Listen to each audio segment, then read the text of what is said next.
Euh, je vois que ça ne sort pas des écouteurs. Alors attendez, on va commencer dans quelques instants, je suis désolé. Euh,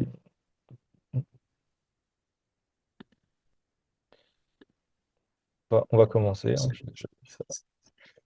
Petit souci technique, je m'en étais pas rendu compte avant. C'est pas connecté au AirPod. C'est pas faire sans.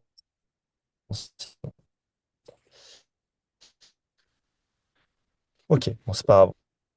On va commencer de prépa plus. J'ai été enseignant aussi à l'université en stratégie, pardon, pour les trois gestions. Et j'ai aussi été jury d'admission à l'ESSEC. Et c'est moi qui vais vous faire cette conférence aujourd'hui sur les concours Access César et les inscriptions sur Parcoursup. Et vous allez voir, il y a pas mal de conseils que je vais vous donner. Il y a pas mal d'étapes à ne pas rater. Sachez que les slides, je vous les enverrai demain, que la conférence, elle est enregistrée et vous aurez donc le replay de la conférence. OK? Donc, pas besoin de prendre en photo toutes les slides qui vont passer. Je suis sûr qu'il y a il y a certaines slides qui vont particulièrement vous intéresser et bah, vous recevrez tout de toute façon par mail après la conférence. Euh, Si vous avez des questions pendant la conférence, je vous invite à les poser dans le chat et à la fin en fait, de la présentation, je prendrai le temps de répondre à toutes vos questions. OK? Donc c'est parti. Du coup, je vais commencer juste en faisant un petit rappel des concours Access Sésame. Donc les concours Access Sésame, c'est des concours qui vous permettent d'intégrer les meilleures écoles de commerce post-bac. Donc si vous voulez faire une école de commerce, vous avez trois possibilités hein, en post-bac. Soit vous faites une école en 3 ans, donc c'est ce qu'on appelle les bachelors. Donc les meilleurs bachelors en France, c'est le bachelor de l'ESCP, qui est très international. Et c'est l'ESDEM, hein, le programme de Schema. Ensuite, pour ce qui est des programmes en 4 ans, c'est ce qu'on appelle les BBA. Donc tous les meilleurs BBA vont se retrouver dans le concours Sésame, sauf le BBA de l'EDEC, qui est un BBA euh, auquel vous pouvez vous inscrire sur Parcoursup, mais en dehors du concours. Et pour le coup, il y a des excellents BBA en France. Donc le meilleur, c'est celui de l'ESSEC, mais celui de l'EDEC, celui de l'EM Lyon, c'est vraiment des très très bons BBA. Les meilleurs BBA sont mieux que les meilleurs bachelors. OK? Et ensuite, vous avez des programmes en 5 ans. Pour les programmes en 5 ans, c'est ce qu'on appelle souvent les programmes grande école. Ils ne s'appellent pas tous comme ça, mais voilà. Les meilleurs programmes grande école se retrouvent dans le concours Access et vous avez aussi des programmes grande école dans le concours Sésame. OK? Donc, à titre de comparaison, le meilleur programme grande école que vous puissiez faire en France, ça va être l'IESEG. Le meilleur bachelor, c'est celui de l'ESSEC. Le meilleur BBA, pardon, c'est celui de l'ESSEC. Et je dirais que si on prenait toutes les écoles confondues, bachelor, BBA, PGE, programme grande école en 5 ans, le meilleur programme que vous puissiez faire en France, en tout cas le plus sélectif, ça serait celui de l'ESSEC. Le BBA de l'ESSEC. OK? Ensuite, il y a peut-être l'IESEG aussi qui arrive en position numéro 2. OK? Donc, en gros, si vous voulez faire une bonne école de commerce, vous n'avez pas trop le choix. Il faut passer soit le concours Accès, soit le concours Sésame, soit les deux. Là, je viens de me rendre compte, j'ai oublié de changer les dates sur la slide. Les écrits du concours Accès cette année, c'est le 9 avril et pour le concours Sésame, c'est le 8 avril. C'est pas le 11 et le 15, c'était l'année dernière. Vous avez trois écoles au concours Access seulement, l'IESEG, l'ESCA et l'ESDES, mais ça reste quand même un concours très intéressant parce qu'il y a beaucoup, beaucoup de places à l'IESEG et à l'ESCA, qui sont deux écoles intéressantes. Il y a environ 1200 places à l'IESEG, 1100 places à l'ESCA. À titre de comparaison, dans une école du concours Sésame, en moyenne, c'est 350 places par école à peu près. Ce qui fait que l'IESEG et l'ESCA, ça vaut, en termes de places, trois écoles du concours Sésame. Et donc, du coup, si on devait comparer le nombre d'écoles pour Sésame et Access, en tout cas en nombre de places, ça serait plutôt 7 versus, euh, en termes de places, versus 14. C'est-à-dire qu'il y a la moitié des places, s'il y a 6000 places, il y a à peu près 5500 places au concours Sésame et euh, il y en a 2000, 2500, 2600 au concours Access. Ok. Juste au concours Sésame, je vous ai mis 16 écoles, 19 programmes. Pareil, ça slide l'année dernière, je suis désolé. C'est 14 écoles pour 17 programmes cette année. Il y a Excelia qui est sorti du concours, notamment. Euh, Au concours Access, du coup, vous allez avoir trois épreuves, l'anglais, la synthèse et la partie raisonnement logique et mathématiques. Si vous êtes en terminale cette année et que vous êtes intéressé par le concours Access, pour moi, si vous ne faites pas maths complémentaire ou spé maths, ça devient trop tard pour se préparer. Enfin, c'est jouable. En tout cas, moi, je ne vous prendrai pas dans une préparation parce que je trouve que ça ne nous laisse pas assez de temps pour bien vous préparer parce il va vous manquer des bases de mathématiques qui sont importantes. Et en 3 mois, on a le temps de très bien travailler, mais pour reprendre tout un programme, c'est short. OK. Et donc, toutes les écoles du concours Access, hein, l'IESEG, l'ESCA et l'ESDES, c'est des programmes grande école en 5 ans. Au concours Sésame, du coup, comme je vous ai dit, il y a 14 écoles, 17 programmes.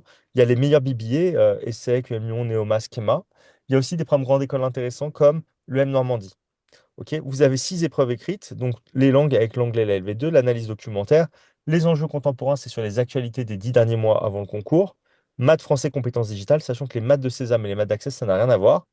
Et donc pour les maths de Sésame, typiquement, le fait d'être en STMG ou d'avoir arrêté les mathématiques en terminale, c'est pas un problème. Ok? Enfin, en tout cas, de ne pas faire de spé ou de maths complémentaires. C'est tellement différent du programme de lycée que ça ne changera rien. Et donc, du coup, il y a très peu en commun en fait entre le programme de maths, d'Access et de Sésame, hein. Ça n'a même rien à voir. Et les concours sont très différents. Sur les épreuves écrites, la seule chose en fait où le programme est vraiment similaire, c'est sur l'anglais. Il y a quelques différences sur le format. Il y a beaucoup de différences sur le format. Mais en tout cas, sur le programme, c'est quasiment la même chose. Donc, vous avez des programmes BBA en 4 ans et des programmes en 5 ans sur Sésame, pas de programme en 3 ans. Du coup, quand on regarde juste les classements des écoles de commerce, en fait, c'est le classement du Figaro et le premier, le classement de l'étudiant pour le deuxième. On mélange jamais dans les classements les écoles en 5 ans, les écoles en 4 ans. OK? En tout cas, quand on regarde les classements, et donc je vous ai mis toutes les écoles, hein, je vous ai mis les classements avec les écoles qui sont, comment dire, euh, enfin, j'ai pas sorti les écoles hors concours hein, dedans. J'ai vraiment mis les classements tels qu'ils sont. OK?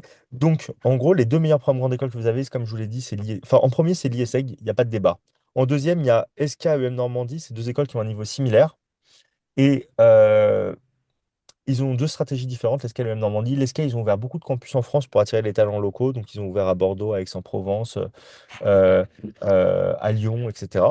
Là où l'EM Normandie, ils ont ouvert des campus à l'étranger où il y avait des grosses universités pour capter les professeurs. Et donc, du coup, ça permet aussi d'attirer des étudiants qui ont un bon niveau. Donc, ils ont ouvert à Oxford, ils ont ouvert à Dublin, ils ont ouvert à Boston et là, ils ouvrent à Dubaï. Ok. Ou alors, ils prennent aussi, ils ouvrent aussi dans des pôles où il y a beaucoup d'entreprises pour se trouver plus facilement des partenariats et des stages. Euh, En quatrième dans le classement, on a le programme Grande École d'Excelia, qui est un programme assez intéressant, qui est d'un moins bon niveau que l'ESCA et l'EM Normandie, mais qui est quand même solide, je trouve. Enfin, qui est très correct, disons. Et il est hors concours. OK? Vous avez un entretien quand même, il me semble, à revérifier. J'ai pas refait le check. En fait, il est sorti du concours il y a vraiment l'année dernière. Euh, et en cinquième, vous avez l'EMLV qui est plutôt pour les sportifs. OK? Enfin, ils ont une branche pour les sportifs, mais sinon, voilà, c'est une école euh, qui est sérieuse, mais sans être d'un gros niveau, selon moi. OK? Ensuite, pour les BBA, vous avez le classement en un ils ont mis les SEC, en 2 schémas avec le M Lyon, en 2 schémas, en 3 M Lyon et Néoma au même niveau. Juste pour vous dire, et en 5 vous avez les decks. Juste pour vous dire, d'une année sur l'autre, les classements, ils évoluent énormément. L'année dernière, les deuxièmes, c'était les decks. Et en fait, dans les faits, moi, je trouve que le vrai classement, ça devrait être un et sec, il n'y a pas de débat. En 2 UM Lyon et EDEC dans l'ordre que vous voulez. Et, enfin, 2 et 3 quoi. Et en 4 et 5 ça serait Schema et Neoma. Moi, je vois, avec mon expérience, en regardant aussi mes anciens étudiants, dans quelles écoles ils ont évolué, en voyant aussi les retours que j'ai des étudiants, et la sélectivité des écoles, du coup, que euh, il n'y a pas un gros gap, mais il y a un petit écart entre le BBA de l'EDEC et enfin, et de l'EM Lyon et les BBA de Schema et Neoma, où je trouve qu'il y a une petite, quand même, enfin, il y a un peu plus de sexualité dans ces BBA-là. OK? Et le niveau des, enfin, et le niveau des étudiants aussi, il est bon. Sachez qu'en fait, les classements, ils les font sur des, comment dire, sur des critères euh, purement mathématiques, c'est des calculs, hein, mais dans les faits, le niveau des écoles, il varie pas trop d'une année sur l'autre et les classements, ils bougent très peu. OK? Donc, on peut avoir des longues tendances à long terme, mais à court terme, comme ça, dire qu'on passe de 2 à 5, c'est bizarre. OK? Et donc voilà. Donc c'est pour ça que je me permets de vous dire ce qui est selon moi le bon classement. Et donc quand si on devait enfin, un peu classer les écoles des concours, en fait, vraiment les écoles stars, c'est l'ESSEC et l'IESEG. Ensuite, les formations solides, c'est vraiment l'EM Lyon, Neoma, EM Normandie, Schema. Sur Access, il y a l'ESCA. Et en hors concours, on a l'EDEC, le SCP et l'ESDEM, le Schema. OK. Et ensuite, les autres programmes qui sont d'un moins bon niveau, ça va être CADE, MLV, GEM et le PGE d'Excelia. Je dirais, voilà. Si je devais vous faire un peu une hiérarchie, après, vous en faites ce que vous voulez, elle est contestable. C'est moi qui classe les écoles personnellement comme ça. Euh, si vous voulez challenger le classement, on peut en discuter, il n'y a aucun souci. Mais voilà, ça vous donne. Enfin, j'ai fait cette slide-là aussi pour que vous allez faire vos vœux sur Parcoursup, vous ayez voilà, une petite idée de, euh, de ce que vous pouvez mettre en fait. Une petite liste. OK? Parce qu'on s'y perd hein, dans les classes, dans les écoles hein, de Sésame, il y a 14 écoles, elles ne sont pas toutes intéressantes. Hein, loin de là. OK? Donc, c'est bien voilà, d'avoir voilà, un petit récap de ce qui est, selon moi, les écoles les plus sérieuses et les plus intéressantes. Du coup, quand on regarde le calendrier des concours, c'est important d'avoir certaines dates en tête. Donc déjà, Parcoursup, enfin la réelle ouverture de Parcoursup, vous allez pouvoir faire vos vœux à partir du 19 janvier jusqu'au 12 mars.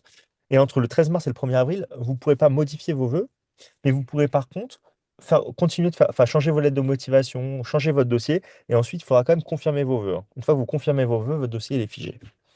Euh, Ce qui est important aussi, c'est d'avoir des dates en tête. Donc, du coup, à partir du 12 mars, en réalité, c'est jusqu'au 13 mars ou jusqu'au 12-13 mars, alors, j'ai un doute. À partir du 12 mars, disons, vos vœux ils doivent être figés. Et en fait, vous pouvez juste compléter votre dossier. Ok? C'est aussi à ce moment-là que vous allez payer pour les concours, hein. Quand vous vous inscrivez au concours sur Parcoursup, vous payez sur Parcoursup. Et donc, du coup, avant le 12 mars. Le 14 mars, il y a une session de préparation obligatoire Sésame. Je vais insister un petit peu dessus parce que euh, l'année dernière, j'ai un étudiant qui ne l'a pas faite et qui n'a pas pu passer le concours. Ok?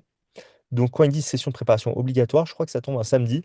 Si vous n'êtes pas disponible pour une raison X ou Y, il faut prévenir le concours bien en avance. Ok? Euh, il me semble que c'est un samedi le 14 mars. J'ai pas fait. Je peux revérifier rapidement. Je l'avais vérifié en préparant la réunion, mais je n'ai pas regardé depuis. Voilà, c'est ça, c'est un samedi. Alors, il y a des étudiants qui sont juifs, qui font Shabbat le samedi, et qui du coup touchent pas à l'électricité. Bah, si vous pouvez faire une exception, vous faites une exception. Si vous ne pouvez pas faire une exception, dans ce cas-là, il faudra vraiment prévenir le concours et vous allez trouver un moyen de vous en sortir. Euh, pour Access, vous avez des sessions. En fait, ils appellent ça les concours blancs, le 25 mars et le 1er avril. Juste pour vous dire, c'est très loin d'être des vrais concours blancs, en fait, hein. Ils vont vous poser trois questions de maths, cinq questions d'anglais. Ils vont vous mettre deux textes de synthèse. C'est juste pour vérifier qu'il n'y a pas de bug, que ça fonctionne bien et vous comprenez bien aussi comment fonctionne l'épreuve. C'est tout. Ok? C'est de la prise en main, pas plus que ça. C'est pas un vrai concours blanc, ça va pas durer toute la journée. Le vrai concours, il va durer toute la journée. Là, les prises en main, ça dure entre une demi-heure et une heure en général. Ok? Maximum. Mais il faut les faire. Euh, Au concours Access, il y a ce qu'on appelle des grands admissibles. Les étudiants avec les meilleurs dossiers, ils sont exemptés d'épreuves écrites et ils passent directement à l'oral. Le seul problème, c'est que vous savez si vous êtes grand admissible 2 jours avant les écrits. Donc, ça veut dire que si vous êtes vraiment intéressé par les écoles du concours Access, il faut vous préparer au concours. Et si jamais vous avez le bonheur d'être grand admissible, bah, tant mieux. OK? Mais sinon, si vous ne l'êtes pas, et on a toujours des surprises, hein, bah, dans ce cas-là, il faudra passer le concours. L'année dernière, sur les grands admissibles, c'était en général des étudiants qui avaient entre 16 et 17 de moyenne. OK? Sachant qu'il y a des étudiants à 17 de moyenne qui n'ont pas été grand admissibles, il y a des étudiants à 16 qui l'ont été. OK? En moyenne générale, je veux dire. Euh, Ça représente une assez petite portion, hein, des étudiants, ceux qui sont grand admissibles, dans notre prépa, où le niveau était bon, hein, franchement, et où il y a enfin, il y a 2 tiers des étudiants qui ont été à l'IESEG au final, sur Access, enfin qui ont été admis à l'IESEG. Il y a eu peut-être, je sais pas, 5 grands admissibles sur 100 à peu près. C'est à peu près 5% des gens. OK? Et donc vous avez le 8 avril les épreuves écrites de Sésame, le 9 avril les épreuves écrites d'Access. Ensuite, les résultats des épreuves écrites, vous ne les avez pas sur Parcoursup, vous les aurez sur votre compte en ligne, en gros, Access. En gros, vous allez vous inscrire sur votre espace en ligne, pardon, Access, ou sur votre espace en ligne Sésame. En vrai, vous aurez à ce moment-là le résultat de vos épreuves écrites, vous n'aurez pas les notes, vous aurez juste les écoles dans lesquelles vous êtes admissible. Et donc, vous aurez la possibilité ensuite de prendre rendez-vous pour vos épreuves orales. Et les épreuves orales, elles vont se passer à partir du 25 avril. OK? Et donc, du 25 avril au 18 mai, vous allez pouvoir passer vos épreuves orales pour Access et pour Sésame. Sachant que pour Access, la fin des épreuves orales, c'est le 13 mai. C'est un petit peu plus tôt. Ça commence le 25 mai aussi. OK? Le jour des résultats, ne soyez pas surpris si jamais vous avez du mal à vous connecter à votre plateforme. En fait, tout le monde essaie de se connecter en même temps et tous les ans, les sites ils crashent. Et donc, parfois, en fait, vos résultats, vous allez les voir avec 1 heure, 2 heures, 5 heures, 6 heures de retard. OK? Parfois, vous n'allez pas réussir à les voir avant 23 heures alors qu'ils sont tombés à 16 heures. OK? Ou 18 ou 17 heures. Donc, faut pas vous inquiéter pour ça. Le seul truc, c'est que quand vous avez accès à vos résultats, c'est bien d'être prêt parce que les sessions pour les épreuves orales, elles partent très vite. Et donc, si vous voulez passer les épreuves orales sur le campus de votre choix, il faut vraiment être rapide. Ok? Donc, il faut vraiment. Les épreuves orales, en général, vous devez les passer en présentiel. Et donc, du coup, il faudra les passer sur les campus des écoles. Et même si vous passez, par exemple, je sais pas, vous êtes intéressé par le M Normandie, ils ont un campus à Paris et ils ont un campus à Caen. Et ben, en fait, Si vous n'êtes pas assez rapide, eh ben, il est possible il vous reste que des dates pour Caen alors que vous habitez à Paris. Le fait de passer l'entretien à Caen, ça ne veut pas dire que vous ne serez pas prêt à Paris, ça n'a rien à voir. Que vous passiez votre entretien à Paris ou à Caen, vous avez les mêmes chances d'être pris sur Caen et sur Paris. Par contre, voilà, c'est bien d'être un peu vif si vous voulez avoir les meilleures dates possibles. De toute façon, quoi qu'il arrive, vous aurez au moins une possibilité de prendre votre entretien. OK? Donc, vous passez vos épreuves orales et le 2 juin, au moment des résultats Parcoursup, vous aurez tous vos résultats et vous saurez si vous êtes admissible, dans quelles écoles vous êtes admis. Pardon. OK? Et en fait, vous avez trois possibilités de résultats. Soit vous êtes admis dans l'école, soit vous êtes sur liste d'attente, soit vous êtes refusé. OK? Ça, ils ne vous prennent pas. Si vous êtes admis, bah, très bien. Si vous êtes sur liste d'attente, vous allez avoir votre position sur la liste d'attente et la position du dernier prix l'année dernière sur la liste d'attente. Ça vous permettra de savoir si vous avez vraiment une chance de remonter dans la liste d'attente. Et tous les jours, à partir du 2 juin, vous allez avoir votre position sur la liste d'attente qui va être actualisée jusqu'au moment où vous allez passer de sur liste d'attente à admis. OK? Si jamais ça arrive. Et donc, du coup, vous pouvez très bien dire, changer votre vœu et dire finalement, bah, je prends le vœu sur lequel je suis sur liste d'attente. Donc, imaginons le jour des résultats, vous êtes admis dans 5 écoles, et vous êtes sur liste d'attente dans 5 écoles. OK? Il y a l'école que vous préférez, vous êtes sur liste d'attente dessus. OK? Et bah, si jamais vous voulez une école sur laquelle, alors que vous êtes sur liste d'attente, ce que vous faites, c'est vous dites oui, mais à votre meilleur choix dans lequel vous êtes admis. Donc, imaginons que votre premier choix, c'est d'aller, je ne sais pas, à l'IESEG et vous êtes admis à l'ESCA, mais vous êtes sur liste d'attente à l'IESEG, vous pouvez dire oui, mais à l'ESCA. Et en fait, ça va enlever tous vos autres vœux dans lesquels vous avez été admis. Donc, ça va libérer des places dans les autres vœux dans lesquels vous êtes admis. Par contre, ça va garder vos vœux dans lesquels vous êtes sur liste d'attente. Et ensuite, quand vous allez remonter sur la liste d'attente de... Ah, c'est le truc des écoles de commerce, mais ça explique. Oh. Alors, attendez, excusez-moi. N'hésitez pas à poser vos questions dans le chat directement, comme ça, après, je pourrai les reprendre pour tout le monde. Le OK? schéma pour Parcoursup. Ouais, donc là, on parle de Parcoursup. Là, je parle de Parcoursup, hein. Donc, je parle de Parcoursup. Ce que je dis sur Parcoursup, excusez-moi, c'est que donc, du coup, c'est au moment des résultats, vous les avez sur Parcoursup, hein. Donc là, je suis en train de parler de Parcoursup directement. Donc sur Parcoursup, vous pouvez dire un oui mais. Et en gros, quand votre place à l'IESEG elle se débloquera, vous mettrez un oui définitif à l'IESEG et ça enlèvera tous vos autres vœux. OK? Et donc vous serez admis à l'IESEG à ce moment-là. Mais donc du coup, le fait de dire oui mais à l'ESCA, ça garde votre place à l'ESCA. Et si vous n'êtes jamais admis à l'IESEG, bah à la fin, vous finirez avec l'ESCA, ce qui est déjà, enfin, ce qui est très bien en fait. OK? Donc, vous prenez aucun risque à faire ça. Un comportement que je vois souvent chez les étudiants et que je vous déconseille, c'est que parfois, il y a un petit peu d'ego qui va rentrer en jeu. Vous vous dites, en fait, les SCA, c'est super bien, ça me va très bien. Et finalement, bah, je veux plus l'IESEG. Et vous changez d'avis le jour des résultats en vous disant, ah, bah, ils ont pas voulu moi directement, bah tant pis, je prends les SCA, je sécurise et je passe à autre chose. En fait, si votre plan depuis le début, c'était d'aller à l'IESEG et vous êtes sur liste d'attente, prenez le temps, c'est pas grave. Vous bloquez votre place à l'ESCA et vous prenez le temps. Et le jour où ça se débloque, vous récupérez votre place à l'IESEG. Et si ça, c'est pas le cas, c'est pas grave. OK? Maintenant, je vous ai donné ça comme exemple. Il y a des étudiants qui préfèrent aller à l'ESCA que l'IESEG pour plein de raisons, hein. Mais voilà, c'est un exemple. OK. Donc du coup, alors, oui, il y a quelques questions. Est-ce que vous envoyez la présentation par mail ensuite? Oui, j'envoie la présentation de replay. Et est-ce qu'on peut faire un oui mais sur plusieurs admissions? Non, on fait un oui mais sur une seule admission.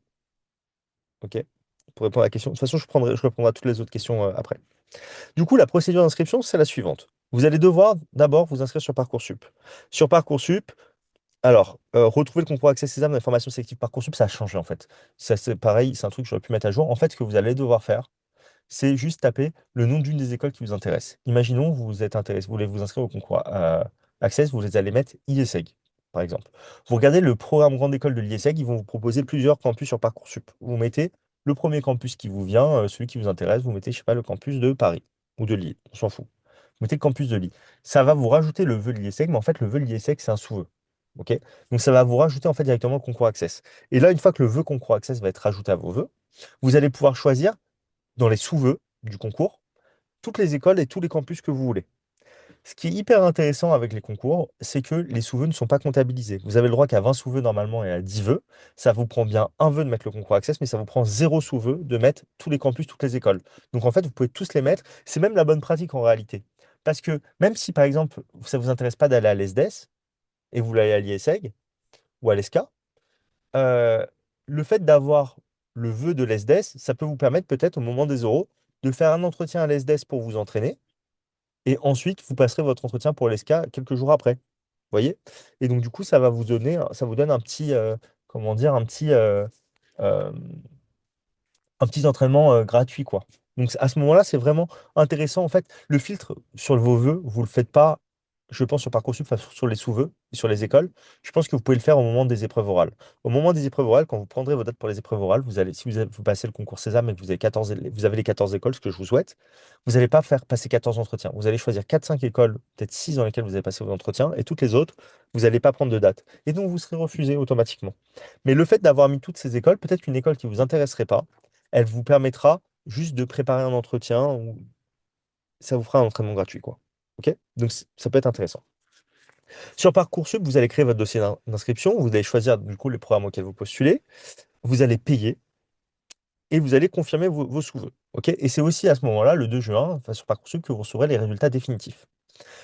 En même temps, sur la plateforme en ligne de Sésame ou d'Access, vous allez devoir créer aussi votre compte et vous allez, pour le concours Sésame, vous avez une LV1 et une LV2. OK? Vous avez obligatoirement l'anglais dans vos choix et vous allez devoir choisir une LV2. Vous avez le choix parmi une dizaine de langues. Quand vous choisissez votre LV2, imaginons vous prenez italien, bah, si vous êtes meilleur en italien qu'en anglais, vous pouvez très bien dire j'intervertis mes choix de langue et l'italien ça va être ma LV1 et l'anglais ça va être ma LV2. En fait, en termes de notes, si vous voulez, en termes d'examen, vous avez passé le même examen d'anglais que les autres. Par contre, en termes de coefficient, l'anglais comptera beaucoup moins en LVB qu'en LVA. OK? Donc, c'est intéressant de faire ce move-là si jamais vous êtes bilingue dans une autre langue que l'anglais.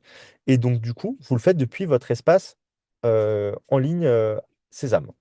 C'est aussi sur votre espace en ligne que vous allez télécharger vos convocations pour les épreuves. Les épreuves écrites se passent à distance pour les concours. Les épreuves orales en présentiel, sauf exception.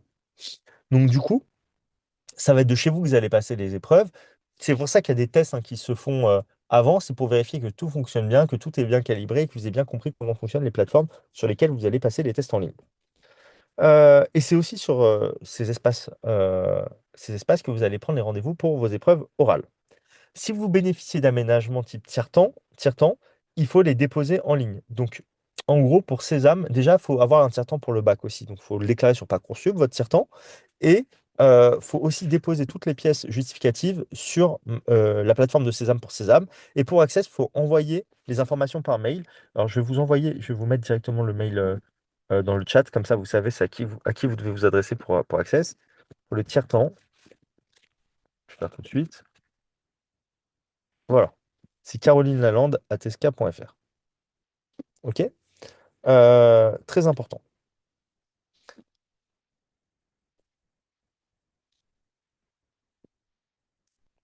Et du coup, il faut déclarer vos aménagements sur la première phase de Parcoursup, donc c'est jusqu'au 13, je crois, ou jusqu'au 12. Faut faire attention.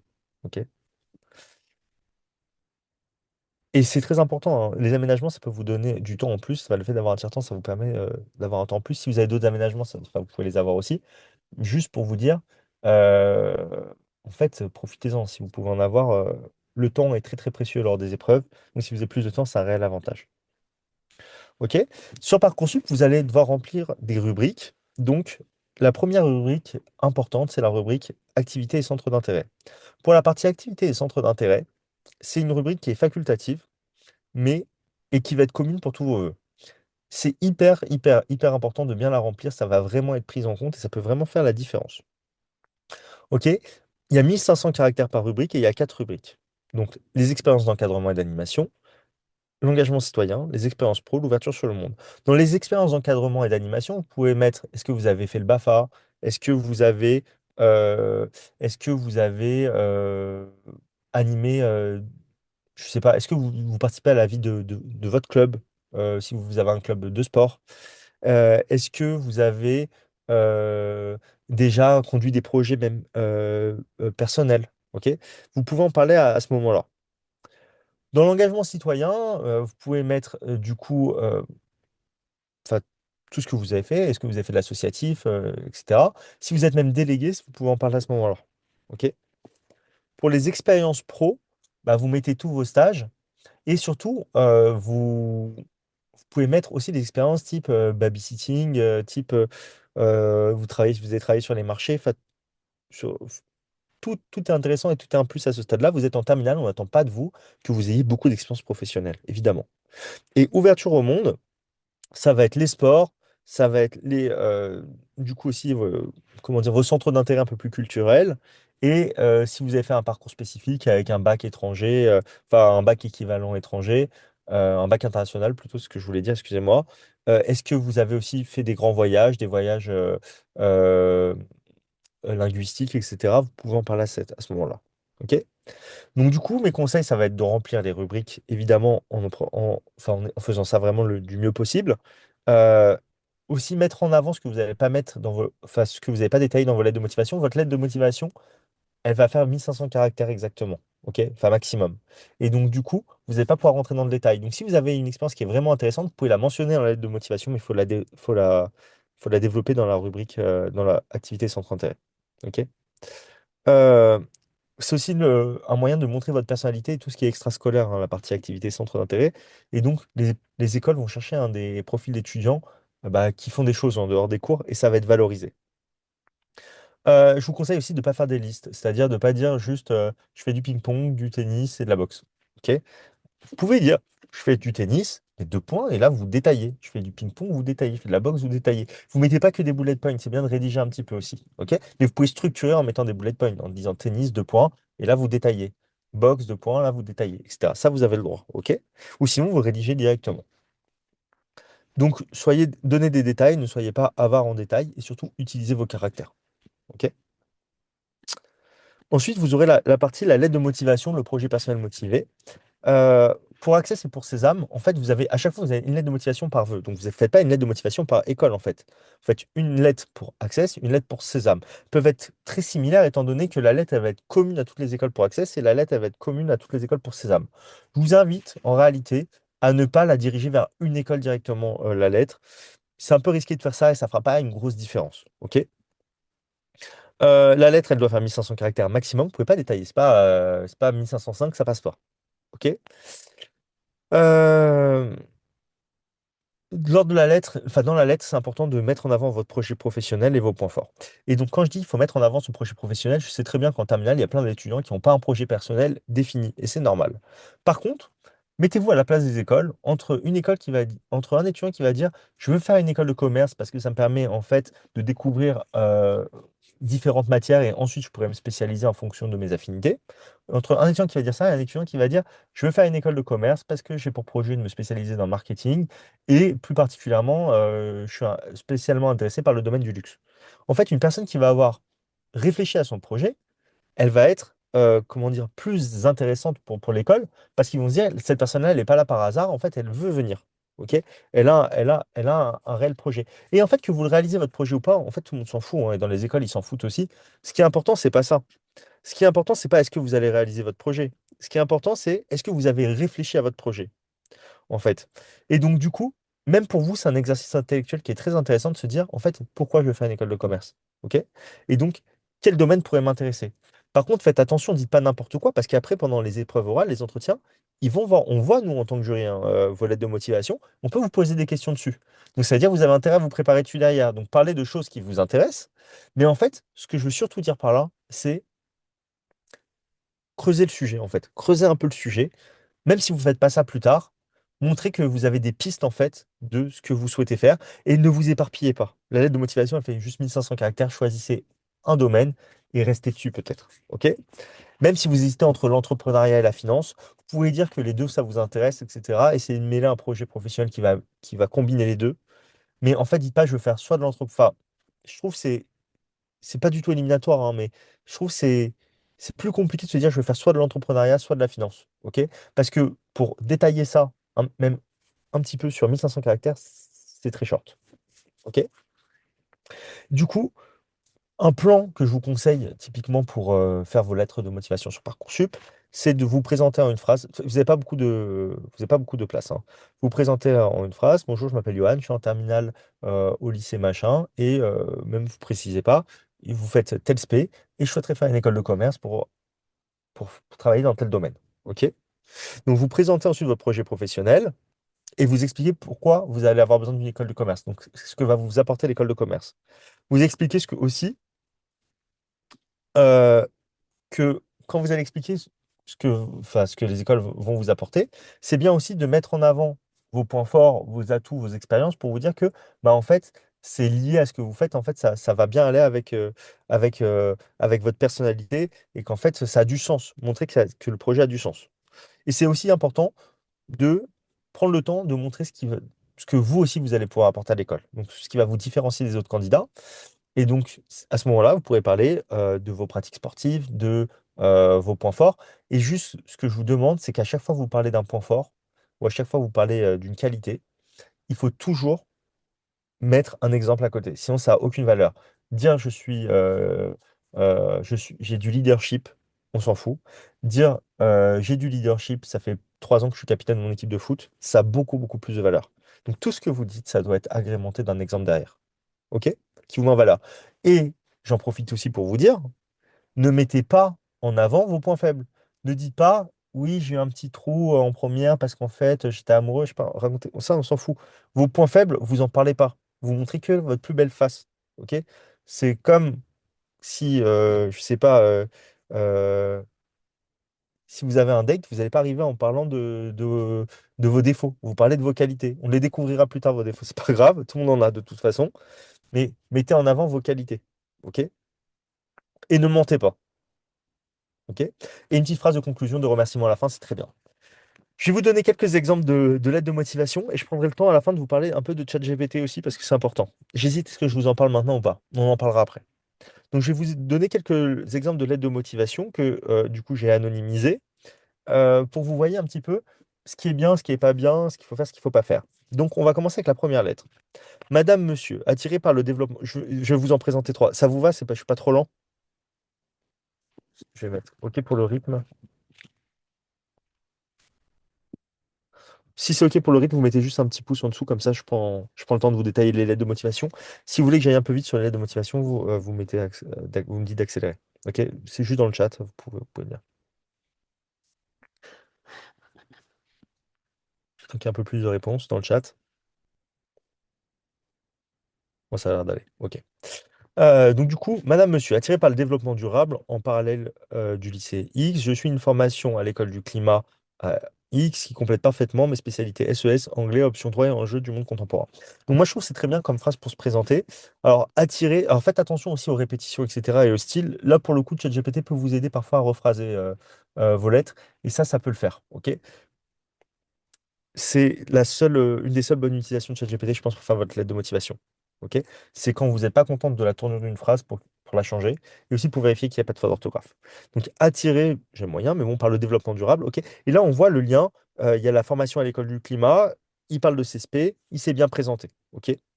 Je souhaite intégrer une école de commerce, convaincu que l'économie et l'écologie vont de pair et que la technologie utilisée à bon escient permettra de réconcilier les deux. Bon, c'est une phrase un peu pompeuse, et pourquoi pas, mais en fait, on voit que il y a ces penchants dans sa personnalité qui sont économie et écologie et que c'est des sujets actuels. Pour moi, il n'y a aucun problème. Il ne peut pas y avoir d'entreprise gagnante dans un monde perdant. Moi, je trouve que ça apporte rien à cette phrase-là parce que, en fait, ça dit pas grand-chose sur lui. OK? Donc, je pense que ça, c'est pas nécessaire dans la motivation. En investissant davantage dans les entreprises responsables, nous pouvons construire un monde meilleur. En tant que citoyen du monde, j'ai un rôle à jouer dans la préservation de la planète. Ça montre quand même ses valeurs. Je trouve que c'est trop de caractère pour montrer ses valeurs. Trop de caractère, c'est littéral hein, ce que je dis. C'est trop de 1500 caractères, c'est trop de caractère. OK? Mais par contre, on comprend bien ses valeurs euh, et et là où il veut aller. Ok.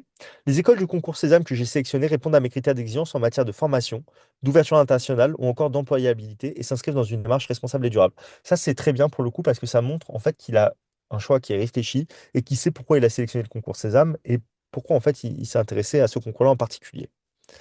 La rencontre de vos étudiants et professeurs au JPO, lors des salons et des journées d'immersion, ont renforcé ma forte motivation à rejoindre un programme sélectif, à m'investir pleinement dans les échanges internationaux et à intégrer la vie associative.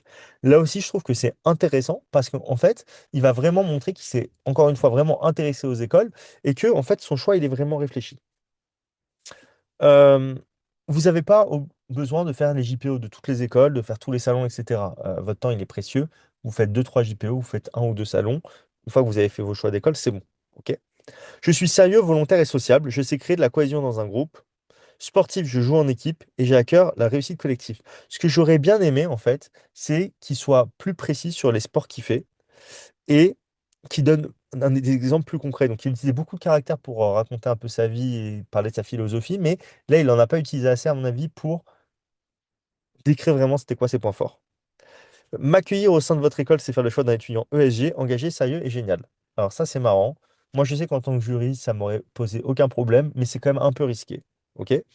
Et mais au moins, on voit que c'est vraiment lui qui l'a fait, c'est pas un ordinateur. C'est pas ChatGPT qui lui a écrit ça. Ça, c'est sûr et certain. OK? Mais donc, du coup, voilà. Moi, je pense que une lettre comme celle-ci, ça demanderait quand même un renforcement du projet professionnel. Et ça demanderait plus de détails au niveau des qualités, de mettre plus en avant ses expériences. OK?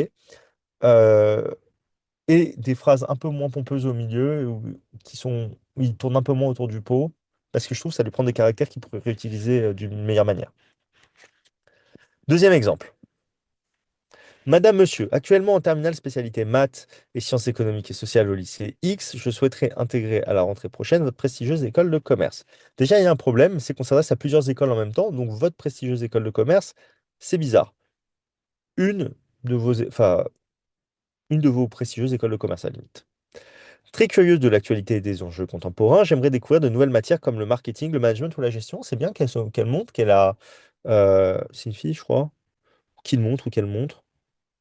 Attendez, je regarde. On sait pas. Oui, très curieuse, c'est bien une fille. C'est bien en fait qu'elle montre qu'elle s'est intéressée aux matières qu'elle les a regardées. Vos enseignements de qualité et votre encadrement pédagogique me conviendront parfaitement. Je trouve ça ajoute pas grand-chose de dire ça. Ok? J'ai le projet de m'orienter vers le marketing digital dans l'univers du luxe, secteur passionnant que j'ai découvert lors d'un stage. Ça, c'est beaucoup plus intéressant. J'aurais bien aimé qu'elle me dise lors d'un stage chez Tata, qu'elle donne l'entreprise. Et qu'après, elle aurait détaillé son stage dans les activités et centres d'intérêt. Élève sérieuse, volontaire et ambitieuse, je m'adapte très facilement à mon environnement et je suis prête à m'investir avec assiduité dans cette formation d'excellence. Donc, encore une fois, on ne s'arrête pas qu'à une seule école et j'aurais bien aimé plus de détails sur les qualités. Je souhaiterais évoluer vers une carrière à l'international car j'ai la chance d'être trilingue, ça c'est parfait. Je sais que vous offrez de belles opportunités de partir réaliser des stages à l'étranger ou étudier en partenariat avec des universités renommées. Ça c'est très bien. J'aurais bien aimé qu'elle me dise c'est quoi les trois langues qu'elle parle aussi ici. La vie associative de votre école est riche et variée. Je souhaite y participer activement, notamment dans le domaine de la mode qui me passionne. Très bien. J'aimerais beaucoup organiser un défilé au sein de l'école. En fait, elle montre vraiment ce qu'elle pourrait apporter à l'école aussi. J'espère vivement faire partie de votre promotion l'an prochain, en espérant que ma candidature retiendra votre attention, etc. Donc ça fait beaucoup de caractères à la fin juste pour remercier, mais voilà. Vous avez... Sinon, il y a quand même la démarche est quand même intéressante. À quelques détails près, on est bien. Et enfin, je vous donne un dernier exemple. Élève de terminale au lycée X, section Euro, anglais, maths et SVT, mes amis et mes proches disent de moi que je suis une nature entreprenante, positive et bienveillante. C'est mais beaucoup trop long. En fait, dites soit je suis de nature positive, je suis de nature entreprenante, positive et bienveillante. En fait, vous montrez que vous vous connaissez, c'est pas les gens qui parlent de vous. Ok? Je suis à la fois rationnel, organisé et créatif. J'aime concevoir et réaliser. Et je suis passionné par la mode. En fait, là, c'est intéressant parce qu'elle dit je suis rationnel, organisé et créatif. Ça serait bien de le détailler, mais peut-être qu'elle le fait après. Mais dire par contre qu'elle est passionnée par la mode, en fait, ça a du sens de présenter dans ce sens-là. Elle a vécu X années en Asie et voyagé dans plus de 15 pays sur tous les continents. Ses expériences internationales et découvertes m'ont ouvert aux cultures, aux langues et aux autres. Très intéressant. Ça montre ce qu'elle en a appris. Elles sont pour moi une source d'inspiration dans mes activités, notamment créatives, le travail en groupe et mes relations aux autres. Très bien, ok? Encore une fois, elle donne du détail. Mon projet s'appuie sur ma personnalité, mes goûts et mes expériences. Intégrer une école de commerce avec une réelle et forte ouverture internationale et des options marketing variées. Aujourd'hui, bilingue anglais, mon objectif est de travailler à l'international dans le domaine business marketing dans le secteur du mode et du luxe. Moi, je trouve que c'est très précis et c'est intéressant. Après m'être consciencieusement documenté et avoir échangé avec les élèves et enseignants, salon plaquetté, parfait. Les écoles du concours Access correspondent parfaitement à mes attentes pour construire et réaliser mon projet. English Track, stage, échange, double diplôme à l'étranger. C'est précis. Après, ou en parallèle de l'école, je souhaiterais suivre les enseignements d'un master spécialisé en fashion et luxury good management. Ok, je pense que c'est pas nécessaire de donner autant de détails sur le après, parce que on a envie de lui dire parfois, bah peut-être, mais pourquoi tu fais pas une école de mode directement mais ça a du sens. Le projet, il a vraiment du sens. Donc ça, c'est vraiment intéressant. Ok? Donc voilà, ça c'est vraiment sur la partie Parcoursup. Mais donc du coup, pour en arriver à Parcoursup, vous allez devoir quand même préparer les concours. Là, pour vous préparer au concours, vous êtes pile dans les temps. C'est-à-dire que s'y prendre plus tard, ça serait trop tard. Enfin, ça serait tard, pas impossible, mais tard. S'y prendre avant, c'est très bien, mais c'est pas obligatoire. Là, vous êtes pile dans le timing, il faut commencer dès maintenant. Donc, si on regarde les épreuves du concours Access, je vous donne un peu de détails que je ne vous ai pas donné plus tôt. Vous allez avoir 50 questions avec 4 propositions à chaque fois pour le concours, pour l'anglais. Donc, vous aurez une question avec A, B, C, D à chaque fois. Il faudra dire si A c'est vrai, si B c'est vrai, si C c'est vrai ou si D c'est vrai. Il peut y avoir plusieurs bonnes réponses. OK? Et vous aurez aussi 25 questions au format QCM où on vous proposera 4 propositions, mais il n'y aura qu'une de juste. OK? Il y a des points négatifs au concours Access. Donc, du coup, c'est très très long le test d'anglais. Vous ne pouvez pas revenir en arrière d'une question, enfin, après avoir répondu à une question. Et c'est important, en fait, euh, d'être vraiment très très vif et d'être très à l'aise avec sa grammaire. Pour être bon au concours Access, il faut être bon en compréhension de texte et il faut être bon surtout en grammaire. Et donc nous, ce qu'on fait quand on travaille sur l'anglais, on fait un stage intensif, on revoit toutes les règles de grammaire et on fait des entraînements complets, évidemment, pour pouvoir vous habituer à respecter le timing. Donc là, on vient de finir les stages de décembre, bien évidemment. Pour la synthèse de document, vous êtes 6 parcours pour l'anglais. Pour la synthèse de document, pareil, on fait des stages, vous êtes 6 parcours. Et vous devez rédiger une synthèse de 350 mots. Vous avez un corpus documentaire d'une douzaine de documents, entre 12 et 15 documents, entre 10 et 15 documents. Et vous allez devoir rédiger une synthèse sans utiliser de connaissances personnelles, juste en reprenant ce qui est dans les textes. Et 350 mots, c'est très court. Ça demande beaucoup de méthodologie, en fait, d'être capable d'être bon sur la synthèse. OK? L'orthographe compte, mais si vous êtes dysorthographique, vous pouvez quand même avoir une bonne note, c'est-à-dire que vous n'aurez pas 20, mais si votre synthèse elle est vraiment cohérente, vous pouvez quand même avoir une bonne note. Et ensuite, pour la partie raisonnement logique et mathématique, il y a 3 parties, raisonnement logique, maths et problème. C'est une matière que j'enseigne dans la prépa, ça. Et du coup, les maths, la partie mathématique, elle ressemble aux maths complémentaires, sans les limites, sans les suites. Sinon, c'est problème de maths complémentaires. C'est plus technique d'un point de vue calculatoire que le lycée. Par contre, il n'y a pas de rédaction, vu que c'est des vrais-faux. La partie raisonnement logique, c'est assez différent du lycée. Si vous avez un esprit logique, ça va vous aider, mais en fait, il y a plein de méthodes que vous pouvez utiliser pour être vraiment efficace. Et donc ça, on vous les apprend bien évidemment. Et la partie problème, en fait, vous allez devoir utiliser des méthodes mathématiques que vous n'avez jamais appris. On va vous expliquer sur le moment comment les utiliser. Et après, il faudra appliquer ce qu'on vous a expliqué. Donc c'est très différent du lycée aussi parce que c'est pas vous apprenez une leçon et vous restituez. C'est vous devez comprendre ce qu'on vous explique, restituer et interpréter le résultat. C'est hyper intéressant comme manière de faire. Pour le concours Sésame, vous avez 3 parties. La partie comprendre, communiquer, analyser. Dans la partie comprendre, il y a les enjeux contemporains. C'est des actualités. Donc, juste pour vous dire, excusez-moi, sur la partie raisonnement logique et mathématique, on travaille ça sur la forme de cours hebdomadaires, nous, entre janvier et mars. Les maths, ça ne se travaille pas sur une semaine. OK? Pour les enjeux, pour Sésame, vous avez des enjeux contemporains. C'est les actualités des 10 mois avant le concours. OK? Donc, en gros, de juin à avril. Allez, au 30 mars, quoi. Ok. Euh, pour les maths, vous avez des maths. Les maths de Sésame, c'est très différent des maths d'Accès, ça n'a rien à voir. Et en termes de connaissances, ça va pas plus loin que la seconde, un peu de lycée, mais en fait, c'est surtout des exercices type un peu casse-tête qui sont très différents de ce que vous avez l'habitude de faire à l'école. Ok. Et vous avez une partie qui s'appelle les compétences digitales. Ça va être des algorithmes, ça va être euh, connaître les bases enfin, ou avoir des bases sur la partie base de données, hein, comment fonctionne une base de données, savoir quels sont les différents types de menaces en ligne qui existent, savoir faire des formules sur un tableur, savoir utiliser euh, des fonctionnalités avancées avec votre boîte mail, avec Word, etc. Ok. C'est un peu le problème de la certification PIX, ça ressemble. Pour la partie communiquer, vous avez du français. Ça va être de l'orthographe, de la grammaire, de la conjugaison et de la littérature. En anglais, c'est ce que je vous ai dit tout à l'heure, c'est comme pour Sésame en fait, hein, c'est de la compréhension de texte avec beaucoup, beaucoup de grammaire. Sauf que le format est moins violent, hein, c'est des QCM, 30 minutes pour répondre à 40 questions, ça vous laisse un peu plus de temps. Vous avez votre LV2. La LV2, c'est la seule matière qu'on ne travaille pas avec vous dans la prépa, vu qu'il y a un 10 de différence et que c'est le plus petit coef. Mais on peut vous donner des sujets pour vous entraîner, bien évidemment. Et il y a une partie analysée, c'est l'analyse documentaire. C'est une épreuve où on vous donne un corpus documentaire qui fait plutôt une trentaine de documents et on vous pose des questions dessus sous la forme de QCM. Pareil, c'est toute une question de méthodologie, il faut être très très très rapide. Et en fait, il y a des techniques de lecture rapide, il y a des techniques d'organisation de l'information, il y a des techniques aussi euh, enfin, comment dire, de hiérarchisation des textes et et de repérage parmi les questions qui font que vous pouvez vraiment gagner en efficacité et être très fort sur cette épreuve-là. Donc, l'anglais, l'analyse documentaire, ça se travaille sous la forme de stage intensif, donc pendant les vacances de février, pareil, 6 par cours. Les maths, le français, les compétences digitales, c'est des cours hebdomadaires, pareil, entre janvier et mars. Et pour les enjeux contemporains, on fait 8 séances les week-ends, qui sont entre janvier et mars, donc c'est pas toutes les semaines. Voilà. Donc, si vous voulez vous préparer seul au concours, vous avez les annales que vous pouvez retrouver sur.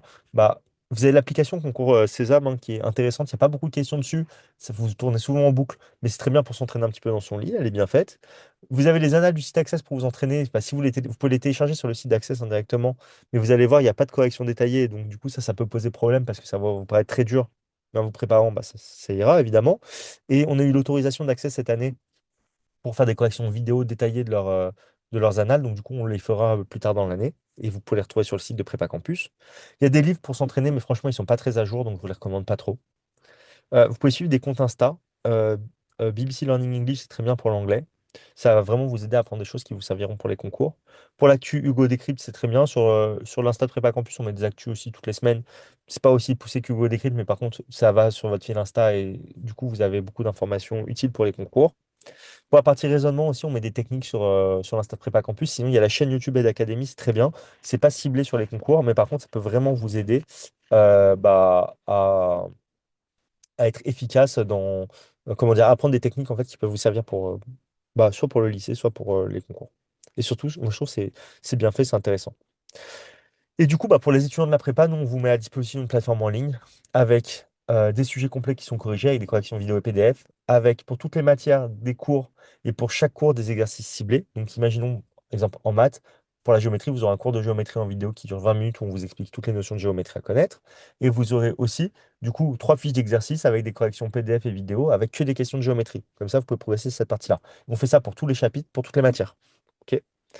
Et, Et vous avez donc du coup vous avez aussi des fiches de cours évidemment qui sont disponibles. Et donc ça vient en complément évidemment des cours qu'on vous donne dans la prépa. Et vous avez aussi le replay des cours hebdomadaires si jamais vous ratez un cours parce que vous êtes en week-end par exemple. Et pareil pour les enjeux contemporains.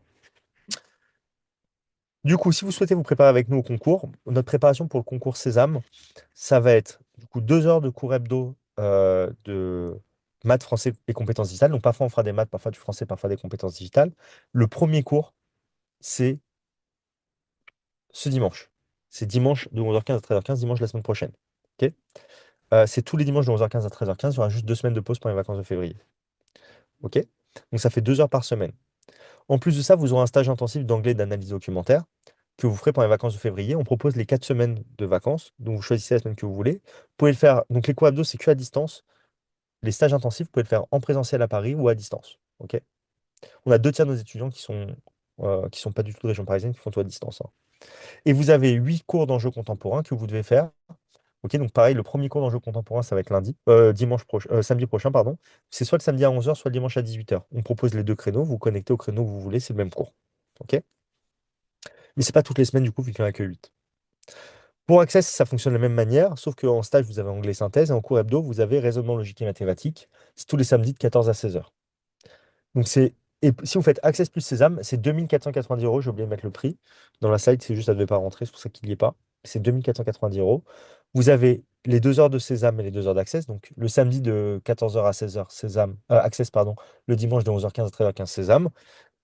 Et vous avez en stage anglais, synthèse, analyse documentaire. Vous ne faites pas 2 fois l'anglais, c'est le même programme. Et vous avez les enjeux contemporains. On vous met aussi des enjeux contemporains pour le concours Access parce que ça vous sert pour les épreuves orales.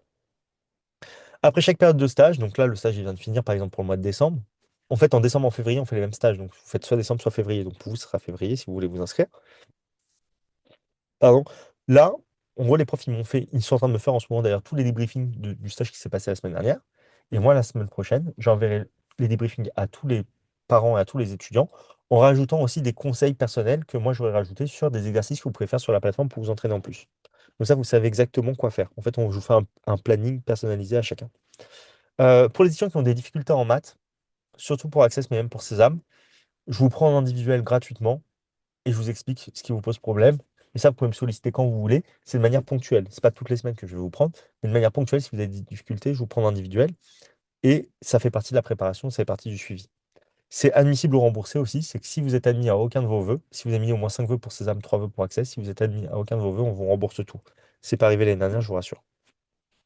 L'année dernière, juste pour vous les résultats, sur Access, 97% des gens ont eu l'ESCA, un peu plus de 65%, enfin 2 tiers ont eu l'IESEG, et 100% ont eu l'ESDES. Ok. Les chiffres nationaux, c'est autour de c'est 30 à 50% selon les écoles. Ok. Pour Sésame, on a eu 25% de réussite à l'ESSEC. Le chiffre national, c'est 8%. 91% à l'EM Lyon. Le chiffre national, ça va je ne l'ai pas exactement, je crois que c'est dans les 40%. Et dans les autres écoles, on est quasiment à 100%, ou à 100% dans toutes les autres écoles. Ok. Donc ça fonctionne extrêmement bien. Euh, si, pour toutes les questions sur les écoles, les concours, c'est directement avec moi. Et les étudiants qui sont inscrits dans la prépa, je relis aussi tous leurs dossiers Parcoursup et je les corrige si nécessaire. Ok. Par contre, vous m'envoyez vos dossiers Parcoursup que quand ils sont bien prêts. Juste, j'en profite pour rajouter quelque chose que j'ai oublié d'en parler, ChatGPT. C'est un gros point. OK? ChatGPT. Ne faites pas votre lettre directement avec ChatGPT, ça sera ridicule. Ça sera, vous, ça vous paraîtra peut-être bien en tant qu'étudiant. C'est, ça se voit, mais à 1000 km. OK? Ça se voit à 1000 km et c'est toujours à peu près la même chose. C'est mal fait. OK? Ce que je vous conseille, c'est de vraiment bien rédiger votre lettre. Vous rédigez bien votre lettre. Vous essayez de réduire le nombre de caractères. Et ensuite, s'il y a des formulations qui ne vous conviennent pas, vous donnez votre lettre à ChatGPT, vous lui dites, est-ce que tu peux me changer la formulation de cette phrase parce que je trouve qu'il y a trop de répétitions, etc. Est-ce que tu peux analyser le style de ma lettre? Et il va dire, là, tu as répété 4 fois un mot, là, tu as fait, etc. Là, ça va être un peu plus intéressant. Mais vraiment, ne demandez pas à ChatGPT de tout faire. OK? Et vous pouvez demander aussi à ChatGPT de corriger votre orthographe, ça, il le fera très bien. OK? Mais sachez que si vous dites juste, voilà, c'est ça mes qualités, c'est ça mes trucs, rédige-moi ma lettre, ça va être nul. Ça va être nul et ça se voit. Et vous allez être. Enfin, ça va passer, en fait. Ça va passer. Mais en fait, vous ne ferez pas la différence avec vos lettres. Donc, faites ça sérieusement. Prenez le temps de le faire. Ça prend un peu plus, ça prend un peu de temps. ChatGPT, c'est un outil qui vous fera quand même gagner du temps en améliorant quelques tournures de phrases. Mais ChatGPT, ça donne pas du tout que des bons conseils. Mais réellement, ça donne pas du tout, du tout, du tout, du tout que des bons conseils. Donc, c'est très bien pour certaines choses, mais c'est pas du tout infaillible. Donc, ne prenez pas ça comme une réalité, comme une vraie réalité. Il y a des erreurs de partout dans ChatGPT. Ok? Par contre, c'est quand même un outil qui est très puissant, qui est extraordinaire et dont vous aurez tort de vous priver. Ok? Mais ça doit venir à la fin, en fait, pour quelques améliorations incrémentales. Ok? Mais ça ne doit pas réfléchir à votre place. Du coup, si vous êtes intéressé pour vous préparer chez nous, bah, je vous invite juste à taper Prépa Campus sur Google. Là aussi, la slide, je n'ai pas mis à jour. On est à plus de 150, 140 ou 150 commentaires, je ne sais pas. Et pareil, tous les étudiants ont eu un de leurs 3 premiers choix en 2025, comme en 2024. Et je vous invite juste à lire les commentaires, en fait. Il n'y a rien à dire de plus. Sachez juste que pour le concours Sésame, en fait, les préparations commencent la semaine prochaine. Pour Sésame, il nous reste une place. Pour Access, il nous reste 5 places. OK? Et après, on s'arrête là. C'est moi qui fais le suivi avec les étudiants. Je m'arrête à 250 étudiants par cours, par an, pardon, excusez-moi. Sur les cours hebdo, vous êtes 25. OK?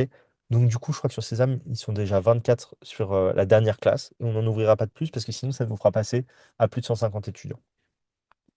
Et pour Access, ils sont, je crois, 19. Donc, je peux presque à 6 étudiants maximum en plus. Je crois qu'ils sont 19 à vérifier, ou 20. Bon, bref. OK? Mais vous serez quand même en petits effectifs. Le but, c'est qu'on puisse bien vous suivre derrière. Du coup, si vous êtes intéressé pour vous préparer avec nous, je vous invite juste à flasher ce QR code pour prendre rendez-vous avec moi. Sinon, il y a mon numéro de téléphone. C'est avec moi que se font toutes les inscriptions.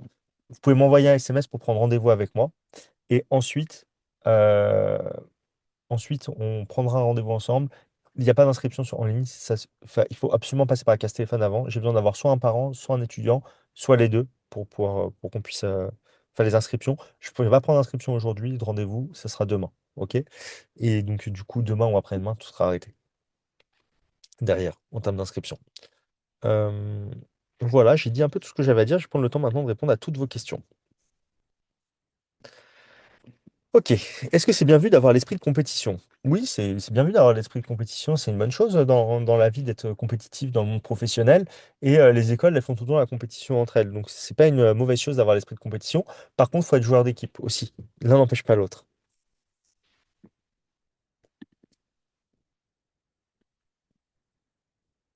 Alors, j'ai une autre question. L'esprit de compétition et en parler dans la lettre de motivation, la raison pour laquelle on fait le concours.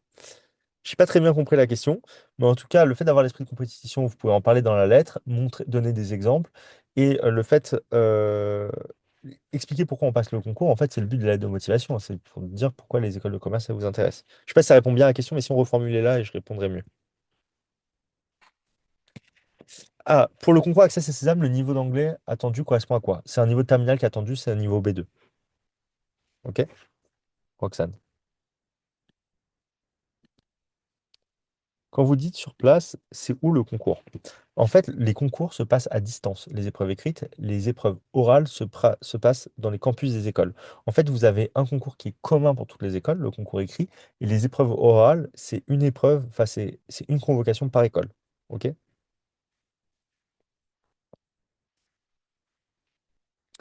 Quelle est la différence entre le concours Access Post-Bac et le concours Access Admission Parallèle pour entrer en M1 dans les écoles de commerce? Concrètement, quelles sont les modalités du concours? Je suis en deuxième année de BUT-TC. Merci. En fait, il n'y a pas de différence si tu veux. Juste quand tu passes le concours, donc là c'est pour les étudiants qui ne sont pas en post-bac, mais qui sont en bac plus 3. Quand vous êtes en bac plus 3, vous pouvez passer des concours Access Admission Parallèle. Vous pouvez rentrer dans les écoles de commerce. Il y a beaucoup, beaucoup moins de places que quand vous êtes en post-bac, mais il y a quand même des places. Et en fait, ça va être sur dossier avec entretien, lettre de motivation, etc. Mais vous n'avez pas d'épreuve écrite, Flore. OK? Donc s'il y a des questions, si tu veux, Flore, n'hésite pas à prendre un rendez-vous avec moi et je te parlerai vraiment spécifiquement de ça si tu souhaites.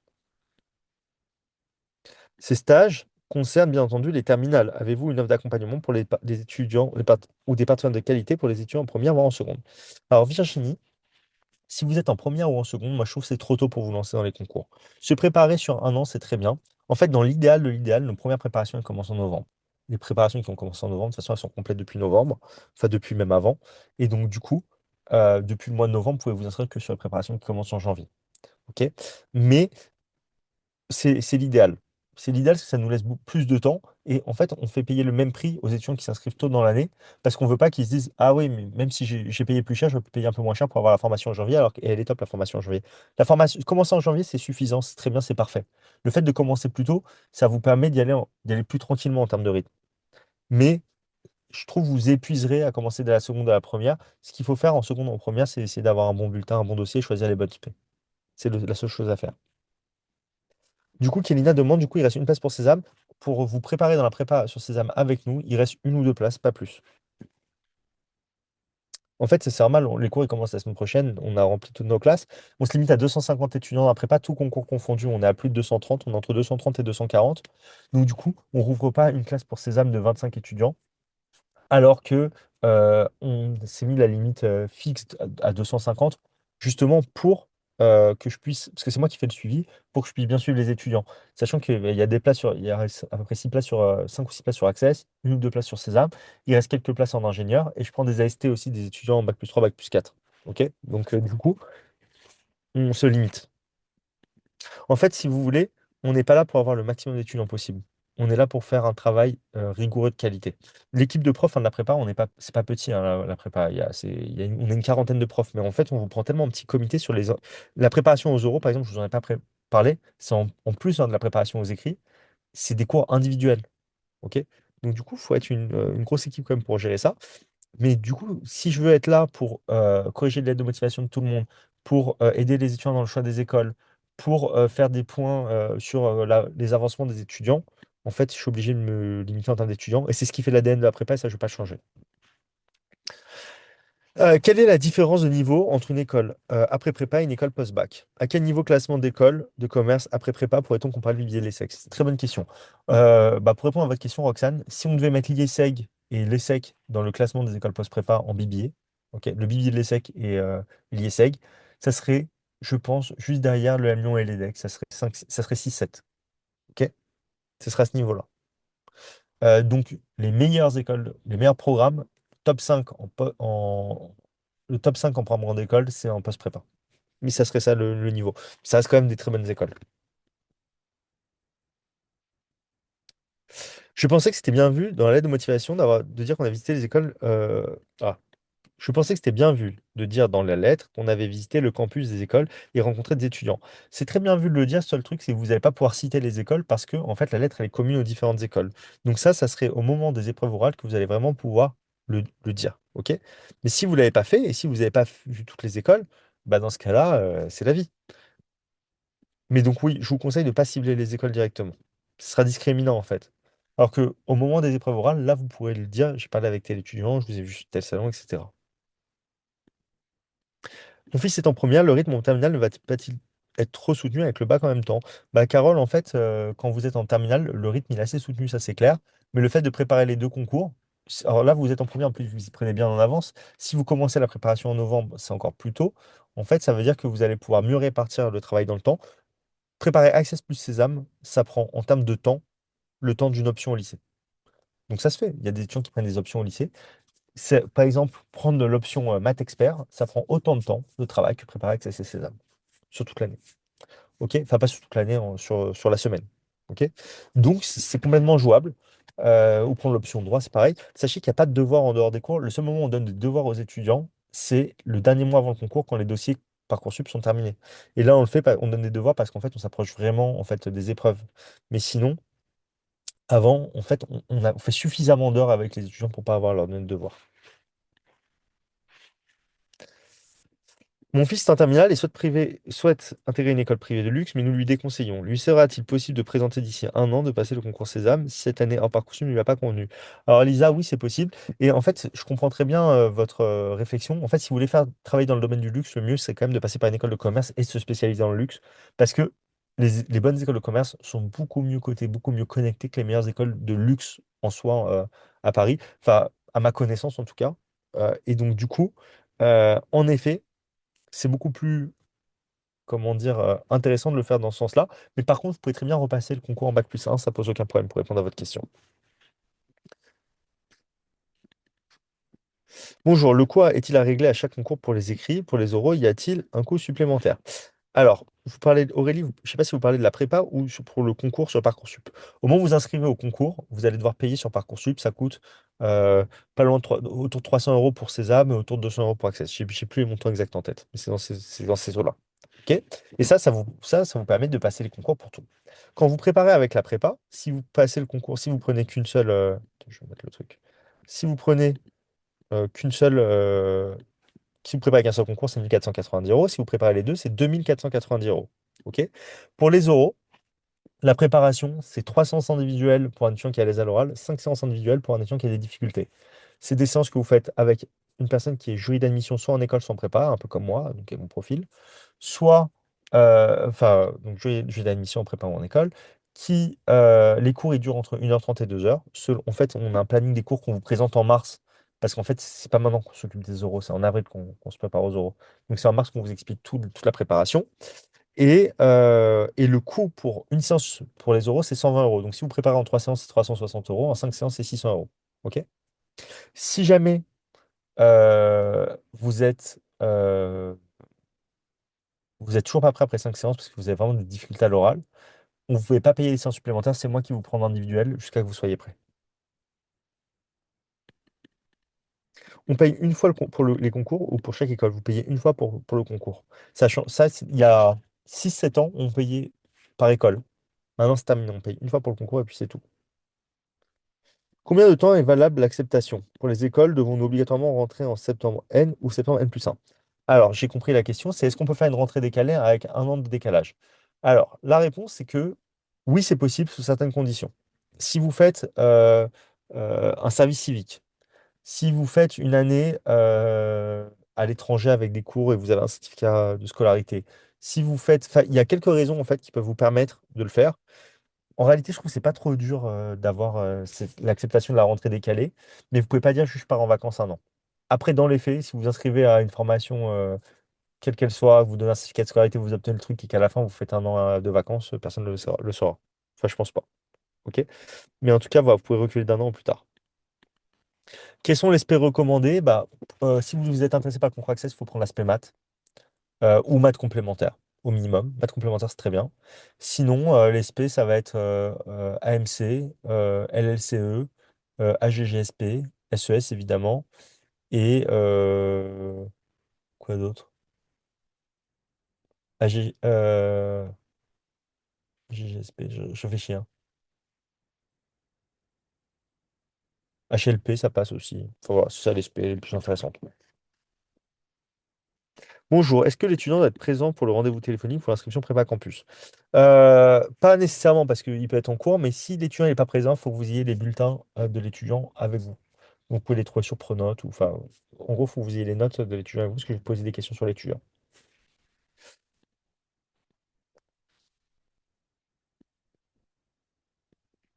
Alors, s'il n'y a plus de place pour s'inscrire, où est-ce qu'on peut bien s'entraîner pour au moins avoir le bon niveau pour les épreuves? Bah, si vous n'avez plus de place pour vous inscrire au cours, vous pourrez au moins vous inscrire à la plateforme si vous le souhaitez. Et du coup, vous pourrez vous entraîner via notre plateforme.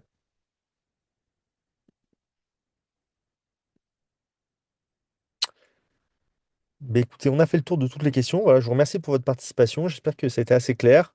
Je vous souhaite à tous un très bon dimanche et bah, je vous dis à très vite.